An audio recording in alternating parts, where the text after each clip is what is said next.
Türkmen Sehran Olokon gumrahiyetinin tebebi. Bu belki tarih-i İslam'da Olokon gumrahiyetinin tebebi ne mi? Şu Huday Teala bilen Peygamberin aydanını her kim öd kellihine öğretsinecek oluyor. Şu Olokon gumrahiyet. Şu tadan Peygamber Huday Aleyhisselam aydıptır ki Yahudiler 71 bölük bolli.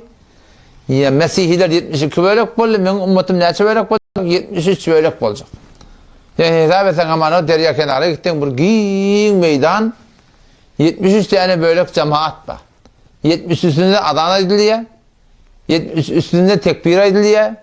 70 üstünde zaman hacca gidiliyor. Arada tutuluyor. Namaz okuyuluyor. Takkalı göberiliyor.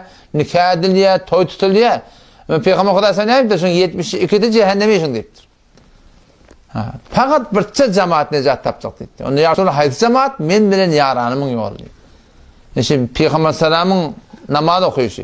Her bir namaz kabuller. Peygamber Kudaysa arada tutuşu. Her bir arada kabuller. Peygamber Kudaysa Selam'ın zikretçi. Peygamber Kudaysa nikah etçi, toy etçi, yağ tutçu, taymon tutçu. Oğlancık dünya gelenine hoş oluşu. Şoňa menes haýta bir işe gelipdirler. Şoňa öğret düşünmekdik. Peygamber sallallahu yaralarına öğret düşünmekdik. Şol hak cemaatyň alamaty. Şoňa bir näme diýer? Ähli sünnete we cemaat diýip aýtdy. Türkmen sarada da şeýle. Türkmen sarada ihtilafatdan hem rişo bunyady nämeden? Her kim Kur'any Peygamber sallallahu haýdany öýde aýdyna öğret düşünjek bolýar. Her bir cemaati keşeýtde şu cemaatyň ýyly gumrahiýe barýar. Walhamla mantagada ähli hak ba. O şu ehli hak Kur'an hadisi Hanefi mezhebe öğretsin geldi. O ne mi deyip? Şimdi 1400 yıl Kur'an düşünüp getirdiler. Şunun düşünsüne oraya Kur'an düşünmeli. Şunun düşünsüne oraya dini düşünmektik gerek. Akidin hakkında da şu atın Türkmen sarada ne kadar hak kutahileri var ya, ne kadar hak kemçilikleri var ya, ne kadar ölüleri akıcı ayrışıptır. Yoksa iki keplese kadim yollayanlar biliyor musun? Kadim yollayan sen amanı 30 yılının evvel, aslında sen şu at 55-60 yaşlarından sonra şunun hemmecekleri aydar. Her öyle akıl olsa namaz doğruda deyip avvallan eşlik verin de dakayım şu. 60 yaşlarından sonra avvallan kadim yol avvallan aydılıp verin gördün. Ama enne bugün kun öyleri giriptir. Akıl ortan kıblan tarafında du. O bereket gediye deyip du. Maşinine tallak koyupturlar. Dükkanına valla kıtır koyupturlar. Tamam şunun. Hemmesi ne yapmış? O kadim yolun el çekiptir. Yani kadim yolun at kalıqlı kadim yolun tertibi aradan müteessifana çıkıp barıptır. Kutupsat aydın hakikati düşünecek bolsaň, sen dünýäň umuruna wada, şu dürbin wada sen şu at, şu dürbin ýene 15 ýyl mara. Ay erçekden kadimi bir diýerler. Çi dürbin derepdir. 15 ýyl minna ýaşalar wada, şu at ýaşalar wada. Ola derde diými ýa-da sen kim gödüne gelýär? Jeditde gödeme dünýä hakynda. Maşinler wada 30 ýyl minna wara peýgamada ne kadar onu müslümini podur ýadla bilýän. Mesela şu bir peygamber peremada var, aynı Allah'ın karışık min perenelik adamdan gördüm. Peygamber min pe biçare zat takma min pemnem diýer. Dünýäň bu näde kalsa täzeden ödemeli. Şu peýda şonda. Emma diýanaty näde kalsa gadymy ödemeli. Ama adamy ödemeli. Şagirtlerini ödemeli. Jeditten bir zat diýse, şunu şu gadymy arz etmeli. Şu gadym kabul etse, kabul etmese şonu kabul etmeliler öyle. Diyanatın hakkında kadimi ödemeli. Ne baraydı? Hadislere ve Hanefi mezhebin ulemalarının akıldan hakkında, aydın kevin hakkında. An İbn Abbas radıyallahu anhuma enne Resulullah sallallahu aleyhi ve sellem lemma kadime Peygamber Huda aleyhisselam diye o vakti ki Mekke geldi diye. Mekke'nin Peygamber Huda aleyhisselam kafirlerinin batıp alttırlar. Onun leşkeri olup hamlet geldi. O kafirler onu durulmayalı batıp diyorlar. O Peygamber Mekke'nin yanına var ya. O içerik girme oraya, içerik şeyler var kelleni aylattır ya, daşından ödeptir, memnunusunu girecek kadit. Aba yedhulel beyt ve fihil alihe diye. Mümkün ne kadar botları, zatları olup koyupturlar. 360 tane bot, Mekke'nin içine alıp koyupturlar. Peygamber Kudaysa memnunusunu girmeyen etti. O ne yapalım, ne yapalım onu yasorlar. Fe amara biha fe uhricet. Çıkarın bunlar deyiptir. Sonra yıkayıkiden sahabeler olup botları götürüp, güppülledi zın yerler, dev yerler, dargat yerler. Peygamber Kudaysa şu soram, botlara işaret diye. Ve ca'al hak ve zahaqal batil. İnnel batile kâne zahuqa. Botlara öyle güppülle yıkılar diye. Ca'al hak ve zahaqal hak geldi, batıl gitti. İnnel batile kâne zahuqa. Batıl yüdeydi gitmedi zaten. Yani arada bir dava oluyor. vuruş oluyor, vakt alıyor. Ahir Allah Teala hakkın tarafından tutan emet ya. Hakkı piruz et. Toğram. فَاَخْرَجُوا sureti İbrahim ve İsmail fi yedihime el-ezlam. Bu gen daha çıktı diye içeriden. Botlardan başka iki tane ekid de çıkıp durmasın. Ne mi ekidi? İbrahim Aleyhisselam'ın ekidi, İsmail Aleyhisselam'ın ekidi. O botta sadece ekid çıkıp durur. Kağıda, kayşa, bırdada İbrahim Aleyhisselam'ın suretini çıkıp koyup durur. Ellerine ama ellerine bir form tirle var diye. Şu zamanla el-ezlam diyeni tirle bilen bana qora çekerlemiştik. Fal qurarlamıştık amana. Amana bir iş edecek. O yani ok ya tir bir tane tirdanın içinde şoňusuna var ahim emerani Rabbi, nehani Rabbi. Rabbim Allah bana emretti. Rabbim Allah men qaytardı. Ama şu bir şey çek ya bir şey çek ona. Emerani Rabbi geliyor. Hudaý bana emretti gidip edermiş şonu. Yeni bir başlar versekler nehani Rabbi ya. Hudaý etme diye deyip ödyanın öllerinin yalanının bir daha da Hudaýyň hukmu karar verip şey derlemişik. Bula da İbrahim Aleyhisselam bilen İsmail Aleyhisselam aklını çekip ellerine yakın tir var diye. Ha ki qorra çekilýän, fal çekilýän tir var diye. Peygamber Hudaý Aleyhisselam aýtdy diye qatalahumullah. Allah şol lanet etsin dedi. Wallahi kad alimu annahuma lem yestaqsima bihama qad. Allah bilen qasam ki şolar hergiz şeyle bir şey etmeýär diýen etdi. İbrahim Aleyhisselam, İsmail Aleyhisselam hiç wagtda şeyle bir dap bilen gumar edip fal vurup ya şoňa mümkin qola çeken dady ýok. Fadakalal beyt şonun olur diye çıkarıp diye ben başka bir rivayette gördüm. Şon Peygamber olsam el bilen bölek etdi akirler. Yurtta diye yapırdı diye. Ondan sonra içeri girip fekabbere fi nevahihi yerden Allahu ekber Allahu ekber deyip ve lem yusalli fihi namazı kıymadı diye şon için dedi. Fe amarhum en yemhuha fema dakhala hatta muhiyet. Ta zamanı ki şol botlardan çıkarılmasa, şol akirlerden çıkarılmasa içeri girmedi. Ta zamanı ki şol nabud edilmedi, içeri girmedi dedi. O zaman şu daydan üstada Eşşefeli Tanvi rahmetullahi aleyh Et-Tekeşşuf an Muhammed et-Tesavvuf diye bir kitabı var. Şon 487 sefetinde 487 sefetinde onda deyiptir ki eddeyez muridan adet kerden ki ekse mursidin hodişana teberrukan nezdikiş nigahdaran. Ne kadar muridle var, safıla var, pirim deyip pirim kavuriyen deyip şolun ekirlerini ödeyallarına diye teberrukan taklıyarlar diye. Oradan cühünde pirin ekidi var. Azin hadis fazlısız budan evveladan sabitmiş evet. Peygamber hadisinde belli oluyor ki şolun edenişe katı telekiş, fasıd iş, günah bir iş, o ne deyip Peygamber Huda Aleyhisselam İbrahim Peygamber bilen İsmail Peygamber akıdan koymadı. O şoları izadet vermedi koymaklığına, durmaklığına. Belki şoları nabud etti. O dargattı, ondan sonra içerik girdi. O sen vakti İbrahim Aleyhisselam bilen İsmail Aleyhisselam akın taklap olmayan muta sen öz pirin akını ne yaparım öd yanında, öd öğünde taklacak diyen kurun etti dedi. Bu suratında ne kadar guluvvet yerler var bir ihtiram ettiyen. Bitir idafet hile hormatta bir ziyadır bir ettiyenler var diye ki o kolların akıllarını dağıtlarını diye taklap ihtiram edip diye sonra muteberrik bile, teberrik bile yerler. Sonra bereket geliyor deyip bile yerler. İn hadis akide ve amelana bil kul kalakamet mi kullanır. Şu hadisi kıştada geliptir. Bakın akiden bereket geliyor mu da?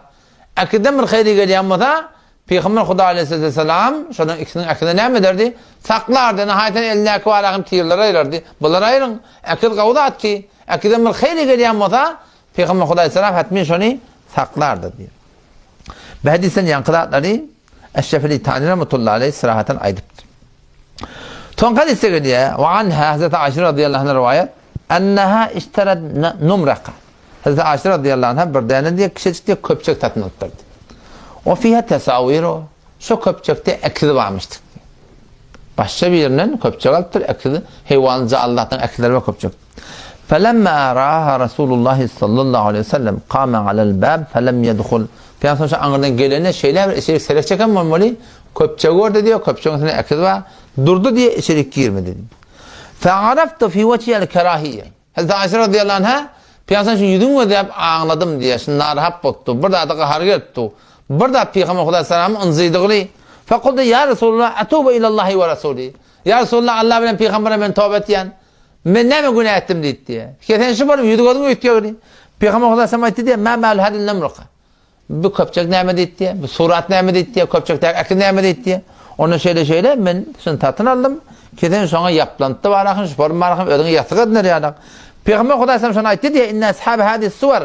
Bir şey ol bir adamlar ki şu köpçeğe parsa yine burada da canlılardan akın çekkenler yuaddebune yevmel kıyamet. Erti kıyamet günü Allah Teala şuna azap verecek. Azap verecek erti kıyamet günü şol köpçege yaşa parsa yaşayan mesatları akın çeken adamlar diyor. Ve yuqalu lehum ahyu ma halaqtum. Şollara ayrılacak diye keşil daşın çeken dağıtılan diye, akıl çeken dağıtılan diye, canlılardan akıl çekip durun, şollar direkt diye edilecek. Yani burada diye edilecek ne mi? Şunun elinden gelecek ya, ne kadar rüsvayı olacak. Sonra Peygamber ayeti diye, innel beytellezi fiye suvar, la tedhuluhul melaike.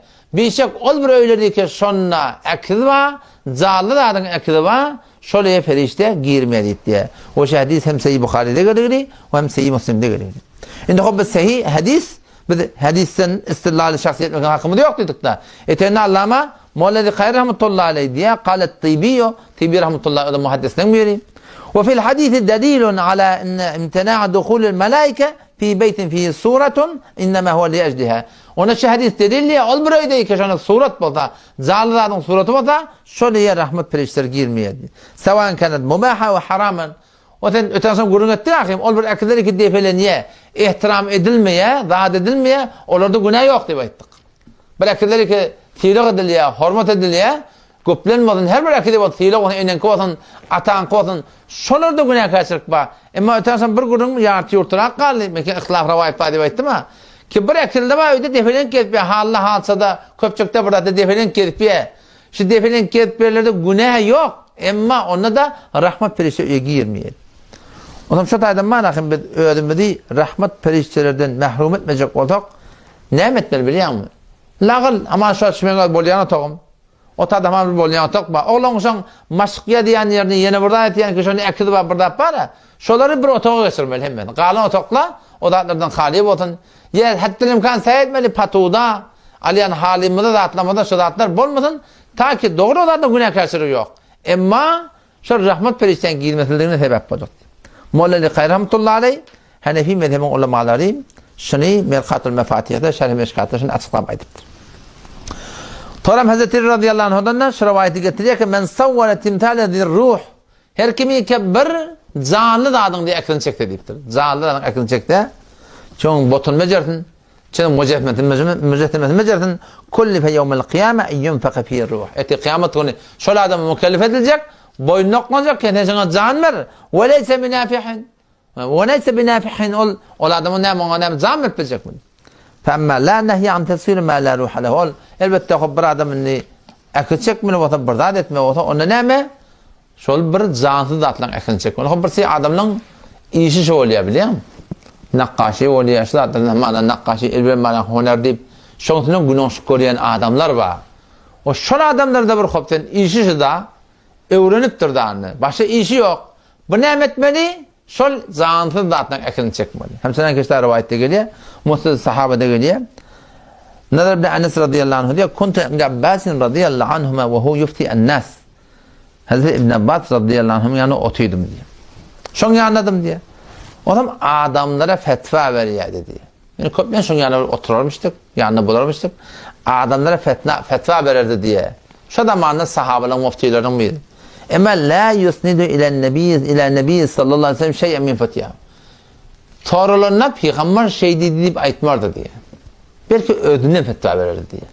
Şu ne mi deyip sen ehyanın istivada aydatan burada aydatan peygamber aytı deyip beter nazır olacak da. Şu taydan öde istinbat edip Kur'an-ı hadisin öde aydırdı diye. Ki istivat edin men istivam olsun. Peygambere var men yalanına bir kep bağlan bolamayın deyip peygamber samdan ne aytmardı diye kendi. Emma diye bir gün cahu raculun min ahlil Arak. Bir zaman diye bir vatta bolla Arak'tan bir adam geldi diye. O adam ayıttı diye inni raculun min ahlil Arak. Men Arakçı deydi. Ve inni usavviru hadi tesavvir. Men akıl çek yani. At, ulu, canlı cansız. Men işim şey deyiptir da. Men kullen akıl çek yani. İbn Abbas radıyallahu anh'a yakirak geldi. Yine yakirak geldi. İkisi taraf yakirak geldi. Ondan sonra İbn Abbas radıyallahu anh'a kaydı etti. Ben Peygamber Kudu aleyhisselam'ı eşittim diye. Ki men savvara sureten fi dünya her kim ki şu dünyada bir suret çekti, canlı adam suretini çekti. Yukallafu yevmel kıyame en yunfaka fihi ruh ve leyse binafihin. Erti kıyamet günü şöyle akıl çeken adama canlı adam akıl çekiptir. Şuna destur verecek, sana can ver. O da ne yapar? Hiç vakit ona can ver. Bilecek ya deyip. yankı adam yankı fetvanı eşitip, qatı sandıraklap,